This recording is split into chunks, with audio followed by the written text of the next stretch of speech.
hablar de tres aspectos fundamentales.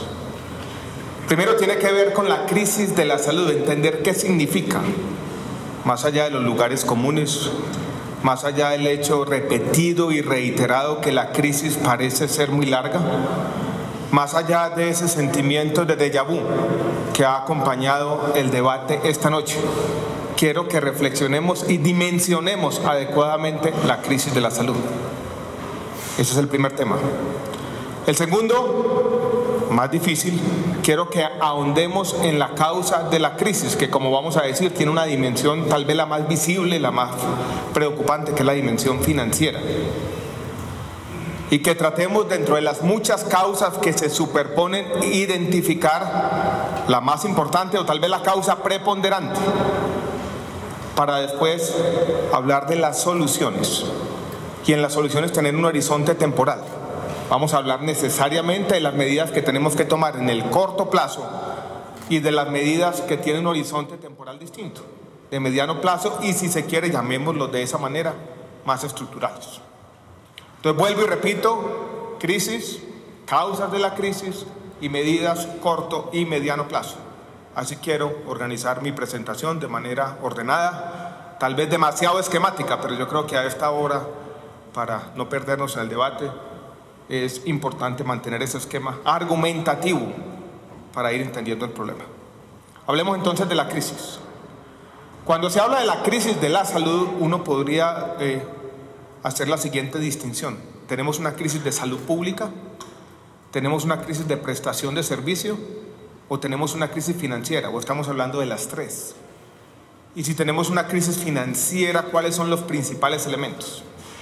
Y yo quiero decir lo siguiente: primero, yo no creo que el país tenga una crisis de salud pública. Ya en este debate se ha dicho una y otra vez, los principales indicadores trazadores de salud pública en el país, cuando se examinan de manera general, panorámica, usted lo dijo, doctora Lina, han venido mejorando. La esperanza de vida al nacer en la última generación en nuestro país mejoró a un ritmo, si se quiere, superior al ritmo promedio de la región latinoamericana, a pesar de nuestro conflicto armado. Vamos a cumplir la meta de milenio en reducción de la mortalidad infantil. Hemos tenido, como lo decíamos esta mañana en la Cámara de Representantes, algunos logros importantes en el contexto continental. Colombia fue el primer país del continente americano en eliminar, en erradicar completamente el sarampión y la rubéola congénita. Tenemos el programa ampliado de inmunizaciones quizás más completo y más exitoso de toda la región. Uno podría señalar, eso sí, que tenemos diferencias regionales, que una cosa es el centro del país, otra cosa es su periferia, que esos indicadores promedio esconden desigualdades regionales importantes. Tenemos que poner el dedo en esa llaga. Pero no podemos decir que Colombia tiene una crisis de salud pública. Eso sería mentir, eso sería desconocer los hechos, que son evidentes. Crisis de salud pública, la que tuvo Rusia por allá a finales de los años 90, cuando la esperanza de vida al nacer se derrumbó. O crisis de salud pública, tenemos que decirle claramente, la que está viviendo Venezuela en este momento. Colombia no la tiene. Pasemos al tema de prestación de servicios. Tenemos una crisis de prestación de servicios. El Ministerio tiene en su página, y los invito a todos a visitarla, una estadística detallada que muestra cómo en el país todos los consultas externas, entregas de medicamentos, cirugías, todas las ayudas diagnósticas, todos esos procedimientos han venido creciendo y creciendo de manera importante. La producción ha aumentado en los hospitales públicos y privados de manera considerable. Yo no podría decir, a la luz de los hechos, que Colombia tiene una crisis de prestación de servicios. Tiene dos problemas que ustedes conocen bien, estructurales, complejos, que dependen de la acumulación de capacidades de la sociedad y que no vamos a resolver con una ley inmediatamente. Problemas de acceso a citas con especialistas, asociado a faltantes estructurales y a la concentración espacial de esos especialistas en 4 o 5 ciudades del país. Y tiene un problema de coordinación que lleva a congestión de las salas de urgencias en los hospitales de tercer nivel en algunas de nuestras ciudades principales. Identificados con causas profundas que dependen de fallas de organización y dependen, vuelvo y repito, de capacidades estructurales de la sociedad. En algún momento, doctor Rafael Romero, tendremos que hacer el debate en este recinto de cómo aumentar la oferta de especialistas en el país, con causas muy profundas y un debate pendiente tenemos que dar. Pasemos a la crisis financiera, donde están concentradas las preocupaciones. Y ahí quiero ser enfático, hay titulares de prensa que dicen que yo estoy diciendo que la crisis no existe, eso no es verdad. En este recinto muchas veces desde el comienzo he señalado, he puesto el dedo en esa llaga, eso sí, diciendo aquí sí hay una crisis financiera. Pero yo quiero que entendamos esta crisis financiera en todos sus matices, en toda su complejidad, los diferentes colores, porque es una crisis financiera, como lo decíamos también esta mañana, abigarrada, que no es la misma en todas partes. Solamente ayer el diario Portafolio, en su primera página, tenía un titular que nos decía: el sector privado hospitalario está invirtiendo en nuevas infraestructuras. Hay unas en su departamento, doctora Lina, 3 billones de pesos. Si yo miro las cifras de la Superintendencia de Salud, encuentro, si se quiere, la siguiente paradoja: crisis financiera, pero aumento en la producción, en los ingresos de los hospitales, sobre todo en los hospitales privados de alta complejidad, aumento en las utilidades y un crecimiento sustancial en la inversión. Una crisis con expansión. Y eso lo tenemos que reconocer también de esa manera, y eso yo creo que nos llama la atención, porque tenemos que entender esos matices. Ustedes han mencionado una y otra vez los problemas de los hospitales públicos. Yo quiero que hagamos un recorrido por el país y ver cómo esa crisis tiene otra dimensión, y es que es una crisis heterogénea. Yo no puedo decir de buenas a primeras que la crisis sea generalizada y que todos los hospitales públicos estén en un estado de postración, como se ha dicho una y otra vez. Empecemos por el departamento de Nariño y vamos recorriendo a nuestro país, y aquí tengo una lista de ejemplos de hospitales públicos que funcionan a pesar de los problemas financieros. En el sur de Colombia, en Ipiales, tenemos tal vez el mejor hospital público del país. Da excedentes, ha venido invirtiendo, ha mejorado su capacidad, no tiene ningún riesgo financiero, ha formalizado casi la totalidad de sus trabajadores. Lo mismo ocurre con el Hospital Departamental de Nariño, un hospital de tercer nivel que funciona bien, a pesar de algunos de los problemas con la CPS, a pesar de los problemas con Selva Salud, representante Guerra. Pueden pasar al departamento del Cauca. Allí hay un hospital, hablábamos esta mañana con la doctora Ana Lucía Villa, que fue un ejemplo de todo lo contrario, un paradigma de los malos manejos del Hospital San José de la ciudad de Popayán.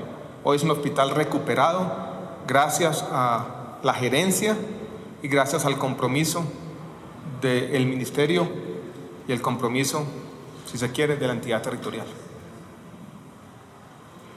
Ustedes van al departamento del Huila, en Pitalito, encuentran un hospital público de segundo nivel, bien administrado, con excedentes financieros, invirtiendo y sin ningún problema. En Espinal, en el Tolima, el Hospital Mario Correa en la ciudad de Cali, el Hospital Pablo VI aquí en Bogotá, o el mismo Hospital de Fontibón, el de Biotá en Cundinamarca, el mismo Hospital General de Medellín a pesar de las deudas de la CPS, o el Hospital Marco Fidel Suárez. La recuperación, ya se fue el representante Chacón, del Hospital Erasmo Meosa en el departamento de Norte de Santander, en la ciudad de Cúcuta. Si ustedes van a Sucre, van a encontrar la siguiente paradoja. Encuentran el Hospital Universitario de Sincelejo, ese sí, postrado. Problemas históricos, estructurales, de malos manejos. A pocos kilómetros de allí, en Corozal, a pesar de los problemas, encuentran un hospital bien manejado que da excedentes. Yo creo que para entender esta crisis tenemos que ser capaces también de leer esa heterogeneidad y de ver que en los hospitales públicos, que es uno de los aspectos que más nos interesa, hay una variable que es una variable fundamental. Ustedes la han mencionado en el debate una y otra vez, que es la buena gestión pública. Cuando hay articulación con la entidad territorial y cuando hay apoyo del ministerio, las cosas funcionan. A mí me gusta llamar las cosas por su nombre y lo voy a hacer de nuevo. Me sorprendió hace 3 semanas cuando veo yo en una de las tantos titulares de prensa que había una serie de gerentes de hospitales de la costa caribe quejándose de los problemas de las EPS. Y veo yo allí, entre otros, al gerente del Hospital San Jerónimo de Montería, que acaba de intervenir la Superintendencia de Salud posando de víctima, después de conocer lo que había pasado allí. Y me acordé, después de esa forma de hipocresía, de una conversación que tuve con un psiquiatra. Trabajó por mucho tiempo, por décadas, en el Hospital Cari en el Atlántico. Y me dijo: ministro, yo llevo muchos años aquí, más de los que quisiera confesarle. Y para muchos hospitales públicos, las EPS se convirtieron en lo que fue el bloqueo cubano para el gobierno de Cuba. Una excusa perfecta para justificar todos los desafueros y los malos manejos. Y eso ha pasado muchas veces. Se han encontrado en los problemas financieros, en los problemas de la EPS, una excusa perfecta. Por eso tenemos que ser capaces también de leer esa heterogeneidad y no caer en lo mismo, en decir aquí todos están con los mismos problemas. Cuando no hay entendimiento entre la gerencia del hospital y la entidad territorial, tenemos muchos problemas. Llamemos también las cosas por su nombre, usted lo conoce, Cristian. El Hospital Rosario Pumarejo, en su ciudad, en Valledupar, o en su departamento. Problemas que no solamente son los problemas de las EPS. Ahora se lo decía la doctora aquí, Ana Lucía Villa, nosotros también, para entender esta realidad abigarrada, compleja, de muchos colores, tenemos que ser capaces de distinguir entre dos problemas que son distintos. Una cosa son los problemas del sistema de salud y otras cosas son los problemas de la descentralización. Cuando yo veo un hospital mal manejado, Hospital Universitario del Valle, por ejemplo, muchos años de malos manejos, no tanto ahora, pero sí en el pasado. Yo allí no veo un problema del sistema de salud, yo veo un problema de una falla de la descentralización, y yo podía inventarme una historia paralela. La diferencia que existe entre el Hospital Universitario del Valle y el Hospital General de Medellín es muy parecida a la que existe entre EMCALI y las empresas públicas de Medellín. La economía política de ambas cosas es la misma. Y estos hospitales de tercer nivel, regionales, tomados por el clientelismo y la corrupción, se me parecen, doctora Ana Lucía, a una historia que usted conoce bien, del sector descentralizado territorial. Las licoreras, las loterías, las electrificadoras. Es lo mismo, y eso no son problemas del sistema de salud, son problemas de otra naturaleza. ¿Y qué pasan? Ustedes son agentes políticos, nosotros también, pero por tener una descentralización que funcione y que funcione bien. Lo público y la política están inherentemente ligados. Yo no voy a ser iluso, no vamos a decir vamos a separar lo público de la política, pero tenemos que ser capaces de separar lo público de la mala política. Y la mala política desafortunadamente ha afectado a muchos de los hospitales y sobre todo los hospitales de tercer nivel. Yo creo que son esos matices los que tenemos que ser capaces de entender para solucionar esta crisis financiera. Y paso entonces a las causas. Yo creo que no sería exagerado decir que aquí tenemos dos historias distintas sobre la crisis financiera, que es donde quiero poner el énfasis del sector salud. Nosotros necesitamos narrativas, necesitamos historias para entender los problemas que tiene la sociedad. Y hay dos, que si se quiere compiten, y voy a ser tal vez excesivamente reduccionista, pero yo creo que el reduccionismo cabe en este momento para entender la crisis. Hay una que dice el problema es la intermediación o la intermediación financiera o esos agentes que están en la mitad o las EPS. Allí está la clave de todo este enredo. Podemos simplemente ponerle una X a las EPS. La gran reforma estructural que reclama el país desde hace décadas sería simplemente, o debería tener quizá un solo artículo: elimínese las EPS. Hay otra historia distinta, una narrativa distinta que no cae en esta fábula, tal vez más compleja, que nos dice: mira, aquí tenemos un problema de otra naturaleza. Y es que de pronto tenemos un contrato social mal diseñado, de pronto lo que nos están faltando son recursos. De pronto estamos demandando del sistema de salud unos beneficios y no hemos como sociedad acopiado los recursos suficientes para pagar por eso. Yo creo que están estas dos suertes de narrativas compitiendo para entender lo que está ocurriendo. Y yo no quiero ser excesivamente reduccionista. Tenemos algo de las dos. Hemos tenido problemas con muchas de las EPS, y aquí está el superintendente de salud, y en los últimos 2 años se han liquidado más que en los años pretéritos. Pero yo creo que el problema fundamental de esta crisis de ya de muchos años del sistema de salud, doctora Lina, y aquí tenemos una diferencia amistosa, pero diferencia al fin y al cabo, yo no creo que esta crisis se origine en las EPS. Por lo menos esa no es la causa preponderante. Y quiero ilustrar o traer a cuento un caso particular, un ejemplo, creo yo, paradigmático del departamento de Antioquia, que nos permite ir más allá, conocer la causa de las causas, trascender este diagnóstico superficial de que todos los problemas del sistema de salud se derivan en lo mismo. Las EPS no pagan, abro comillas y cierro comillas.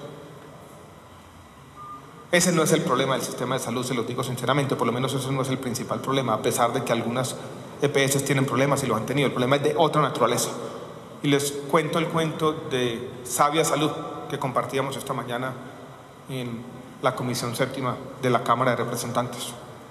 Sabia Salud es una EPS mixta fundada por el departamento de Antioquia, la ciudad de Medellín, y un operador que tenía experiencia en el régimen subsidiado de muchos años, con fama, la primera caja de compensación del país, con más de 60 años de existencia. Yo estuve allá en su aniversario número 60. Yo creo que nadie podría decir que allí en este EPS tenemos un caso. Aquí están mis coterráneos antioqueños de corrupción o malos manejos. Yo creo que allí hay un manejo pulcro. No podría señalar algunos errores, esto no es fácil. Administrar el riesgo de salud es casi que inherentemente complejo. A Sabia Salud se le entrega la plata de la prima de la unidad de pago por capitación, estimada de manera actuarial para prestar los servicios corrientes. Se calculan las frecuencias estimadas, los precios de los diferentes procedimientos y tecnologías, y se le dice a la EPS: aquí tiene usted la UPC, y con esto tiene que prestar los servicios corrientes mes a mes, si se quiere día a día, semana a semana. ¿Qué le pasa a Sabia Salud? Lo primero que le pasaba, o le pasa, o mejor le pasaba, ya no le pasa porque hay un pequeño cambio al que me voy a referir en 10 minutos. Es que 10, 15%, muchas veces 20% de ese recurso de la UPC lo tiene que dedicar a pagar por servicios no POS, no incluidos en el plan de beneficios, con la esperanza de que la entidad territorial, en este caso el departamento de Antioquia, en el régimen subsidiado, le reembolse la plata gastada. Ya le quitamos 10, 15, 20% de la caja. Además, como tenemos un tema estructural complejo, fue acumulando unas deudas en el pasado y le decimos: mire, con esa plata de la UPC, pague el no POS, pague las deudas pasadas, de pronto capitalice y pague por lo corriente. Son demandas contradictorias completamente. Y todo este problema complejo, donde estamos tratando de pagar por lo POS, pagar por la no POS, resolver ese pasado problemático, lo reducimos a las EPS no pagan. Colombia aumentó su cobertura de manera importante en el régimen subsidiado. Empezando, doctora Ana Lucía, usted podrá conocer la fecha mejor que yo, pero fue año 2005, 2006. Al mismo tiempo vimos un crecimiento muy importante de los servicios no POS, sobre todo en medicamentos, empezando en el año 2007, después de la aprobación de la ley 1122. Ese aumento de la cobertura del subsidiado y ese aumento del no POS en el contributivo llevaron a que estiráramos el sistema de salud de tal manera que llegamos casi a reventarlo. Mucho de ese aumento de la cobertura del subsidiado se hizo con promesas de esfuerzo propio territorial que no se cumplieron plenamente, y ahí se acumularon las primeras deudas. El crecimiento del no POS, basado en muchas razones, pero una de ellas que no se había actualizado el POS, y otra en incentivos completamente perversos, donde el país le dijo a la industria farmacéutica: venga y traiga todo acá y yo lo pago a cualquier precio, llevó a otras deudas importantes en el régimen contributivo. Después se igualaron los planes de beneficios y no se igualó en su momento de manera concomitante la UPC. Esas decisiones, esos dolores de crecimiento llevaron a deudas muy grandes acumuladas en el sistema, en toda la cadena, del Estado a la CPS, de la CPS a los hospitales a proveedores y trabajadores y demás. Y ahí se nos acumuló una deuda de 4, 5 billones de pesos, se deterioraron los patrimonios de las muchas CPS, y desde entonces yo creo que hemos caído como sociedad en una suerte de contradicción. Y es que con los recursos de la UPC estamos queriendo hacer algo que es imposible, y es pagar por lo corriente y pagar por las deudas acumuladas en el pasado. Resolver el pasado problemático y prestar lo corriente con los mismos recursos que están calculados estadísticamente solamente para hacer lo segundo, no lo primero. Y de allí surge esta pregunta que me parece paradójica y en el fondo también demuestra que detrás de la crisis de la salud hay otra cuarta crisis. Yo la llamaría una crisis intelectual, una especie de superficialidad en los diagnósticos, de reducir toda esta complejidad, toda esta acumulación de problemas a una sola causa: las EPS no pagan. Como si obcecadamente a alguien le dio por esconder la plata en el colchón su figura del Estado, doctora Ana Lucía, como si esto fuera una señora gorda por allá en Chapinero, con un baúl de monedas de oro debajo de la cama, que no quiere sacarla, no quiere pagar. Esto es más complejo que eso. Entonces, si queremos resolver el problema hacia adelante, yo creo que tenemos que diagnosticarlo bien y entender que, si se quiere, nosotros tenemos dos crisis distintas de la salud. Una crisis del pasado, una crisis financiera del pasado y una crisis emergente del futuro. Y ahí es donde vienen las soluciones. ¿Cómo vamos a lidiar con el pasado problemático? ¿Y cómo vamos a lidiar con un futuro complejo también, dada la presión tecnológica, la ley estatutaria y este contrato social incoherente, esta desigualdad entre los beneficios y los recursos que ha hecho que este problema se vuelva muy difícil de manejar? Quiero entonces traer a cuento cuáles son las medidas que estamos tomando.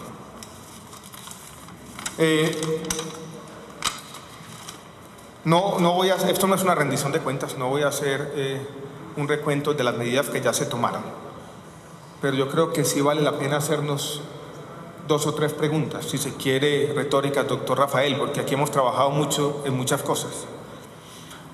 Y cuando se llega a este debate, muchos dirán: bueno, ¿y todo eso que hicimos para qué sirvió? Si el problema parece ser eterno, aquí nada cambia, o todo cambia para que todo siga igual.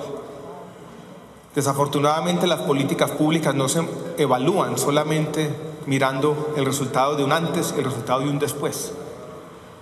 Las políticas públicas se evalúan de una manera mucho más compleja, y es haciéndose una pregunta sobre el contrafactual. Y esas son las 3 preguntas que quisiera plantearles aquí.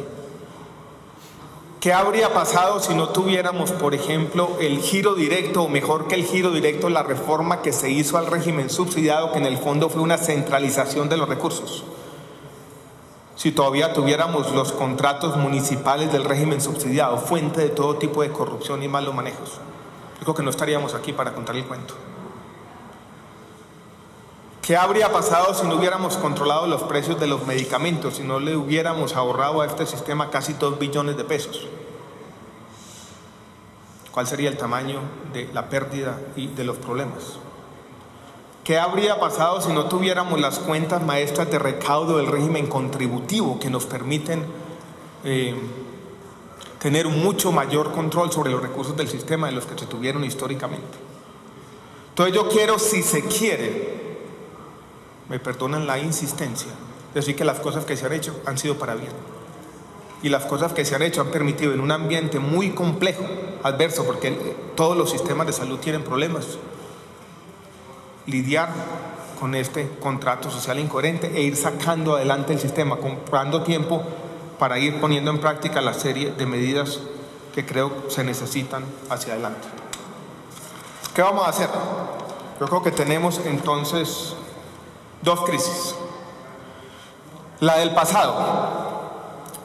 Hace poquito, en una noche de desvelo, empecé a leer el libro que escribió el que fue el secretario del Tesoro del primer gobierno de Obama, Tim Geithner, y hablaba de cómo resolvieron la crisis financiera del año 2008. Y mencionaba 4 elementos fundamentales para lidiar con cualquier crisis financiera, similares a apareciera una conversación que había tenido con un banquero colombiano. Mencionaba estos 4 elementos, que lo he repetido en otros debates. Primero, necesitan reglas claras. Cuando hay una crisis financiera, representante Guerra, no podemos tener incertidumbre jurídica. Uno no puede al mismo tiempo resolver una crisis financiera y hacer la gran reforma estructural, que eso lleva a la catástrofe.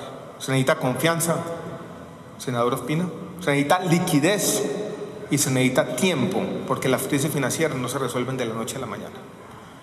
Y en esta crisis lo que nosotros hemos tenido que hacer es ir creando las instituciones sobre la marcha, porque para resolver la crisis financiera de la salud no teníamos instituciones. Aquí no teníamos un Fogafín, aquí no teníamos un seguro de depósito, ni siquiera teníamos unos patrimonios bien consolidados en las empresas aseguradoras. Entonces lo que vamos a hacer para resolver este tema de la crisis del pasado es tener unas reglas claras, y yo creo que las da el decreto 2702 o de habilitación financiera. Ir trabajando en que se recupere la confianza y la legitimidad en el sistema y tener una serie de medidas de liquidez que le anunciamos al país hace aproximadamente 3 semanas, que vienen de la reglamentación de la subcuenta de garantías, vienen de la ampliación de nuestra compra de cartera. Queremos ampliarla en 2 sentidos, más recursos, pero también unos plazos más prolongados, y que vienen también de recursos que vamos a liberar de las cajas de compensación familiar gracias a un artículo que aprobó este Congreso en el Plan Nacional de Desarrollo. Hecho esto, nos quedan 2 tareas. Yo creo que hay 2 debates en ciernes. Usted la mencionó, doctor Rafael Romero. Una tiene nombre propio, se llama Caprecom. Yo también estoy desesperado como ustedes.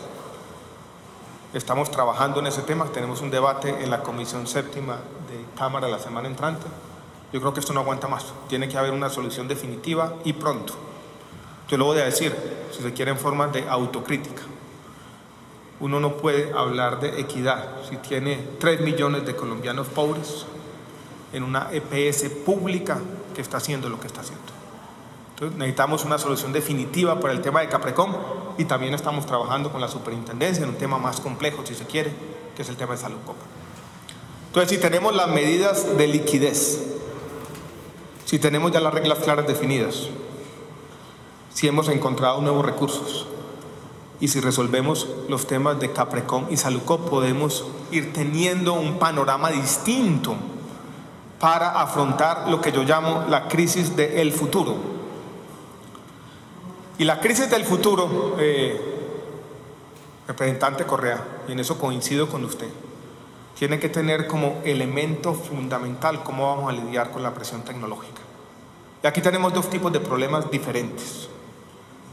Los tenemos que afrontar como sociedad. Esta mañana, también en la Comisión Séptima de Cámara, comentábamos las noticias del día. Y la noticia del día es el Viagra femenino. Y el Viagra femenino yo creo que nos muestra cómo estamos exacerbando una tendencia absolutamente negativa, y es a medicalizar la vida. Estamos medicalizando el sexo, ya medicalizamos la muerte, ya medicalizamos la obesidad. No nos falta sino medicalizar el amor, tal vez. Tenemos que sacar esa parte de la medicina de buena parte de la vida. La vejez y la muerte no son problemas médicos. Es nuestro destino como seres humanos, en nuestro tránsito efímero por este planetica.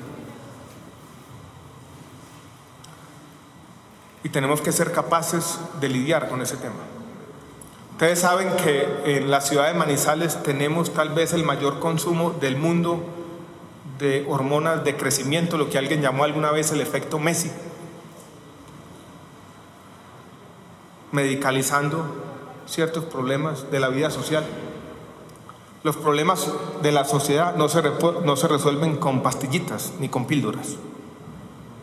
Y yo creo que en Colombia, por algunos incentivos perversos de nuestro sistema, hemos caído en eso. Y yo creo que allí tenemos que ser capaces de lidiar de manera ordenada con la presión tecnológica, y no lo estamos haciendo. Llevaba yo muy pocos días en el ministerio y me llegó no había pedido la cita, me llegó un señor que tenía una revista médica internacional, creo que llamaba Pharmaceutical Today, una cosa así. De pronto buscando que el ministerio pautara en esa revista internacional, yo lo despaché inmediatamente. Me dejó como regalo 3 o 4 revistas de regalo. Una de ellas tenía una fecha del año 2009 y tenía después del editorial una nota sobre la República de Colombia, escrita en inglés, que describía a Colombia casi como el paraíso terrenal para las compañías farmacéuticas. ¿Por qué? Por la forma como estábamos lidiando con la presión tecnológica. Todo para todo el mundo a cualquier precio. Todas las innovaciones. Uno tiene que tener en el tema de la medicina moderna capacidad de discernimiento, de decir qué entra y qué no entra. Y tal vez el aspecto más complejo, o la pregunta ética más difícil que tenemos que tener como sociedad, aparece cuando hablamos de costo-efectividad. Y en particular, por ejemplo, con las medicinas oncológicas. Debate que está dando todo el mundo y que nosotros no hemos sido capaces de afrontar de manera sincera. ¿Qué pasa con una droga de cáncer para una forma agresiva de cáncer de pulmón? Tratamiento presentado nuevo en el Congreso de Oncología hace mes y medio. $120.000 vale el tratamiento. La evidencia sobre la mesa nos muestra que da 2 meses más de sobrevida, de mala vida. ¿Lo debemos pagar como sociedad? ¿Sí o no? Yo no tengo la respuesta. Esa no es una respuesta técnica. Es una respuesta que tenemos que tomar todos como sociedad de manera legítima. Pero si no miramos a los ojos esa pregunta, si no somos capaces de sociedad de llegar a un acuerdo que imponga límites razonables como lo impone todo el mundo, vamos a seguir en esta crisis eterna. Y vamos a seguir diciendo que es la naturaleza del pagador, no la incoherencia del contrato social, las que explican los problemas de la salud.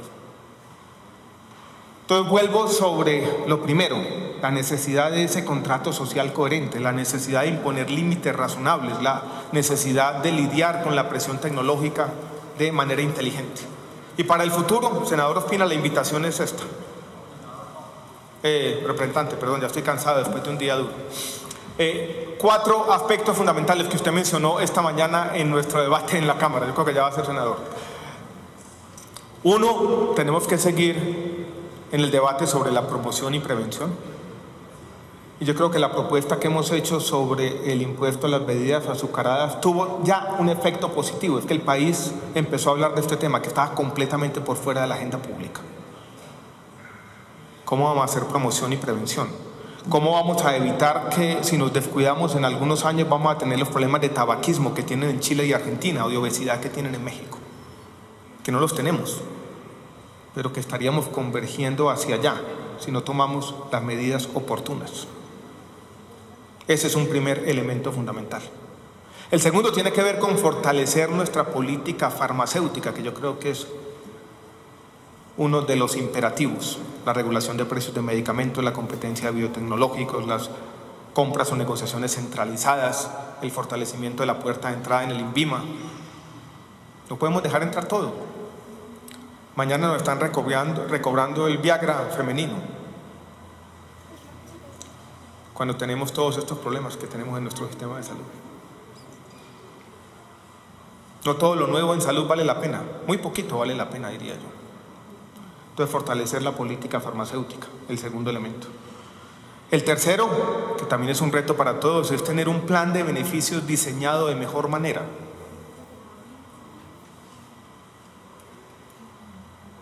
Por ejemplo, ¿qué pasa, doctor Romero, con la estatina número 16 o 17, que vale mucho más que la estatina 14? ¿La pago yo y la pago plenamente?